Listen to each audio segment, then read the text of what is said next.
Čau, Stano. Chcel by som potradiť tvoju mamku, čo je teraz v nemocnici, lebo počul som, že po tej televízii by som mohol ti povedať, že dostala lepru a má 4 vajcia.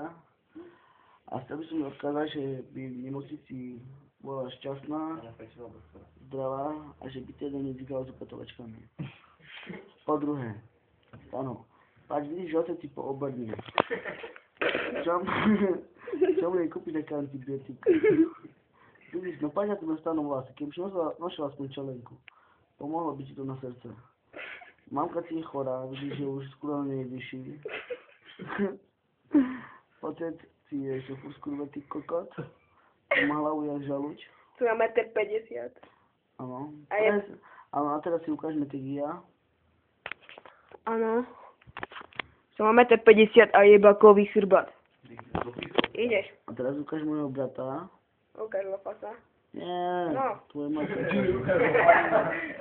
Díky, útor. To je môj brat, Ježiš. Ukáž Mojžiša. Ukáž kokota.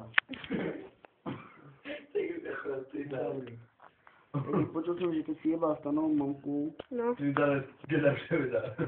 takže teraz mi vystihol ako roh.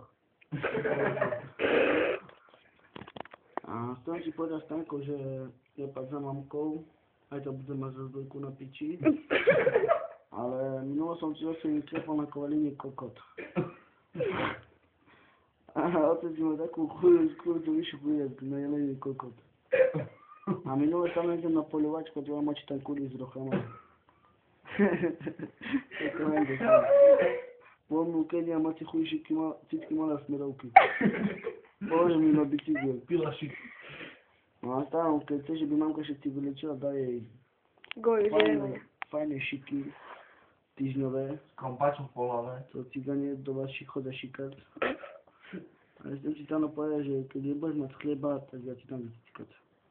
To je stále všetko zatiaľ, lebo televízia je už šmeja dzidnutá. Ukáž ešte raz môjho Mojžiša. Ježiša. Dobre, stop. Toto sú moji technici skôrletí bratové, čo so mnou kúra na izbe. A ukáž ešte raz kokota. To si ty chuj. Nie. No a ten skôrletý kokot každého fačí na izbe. OK, čau. Keby si chceli, tak za korunu 50.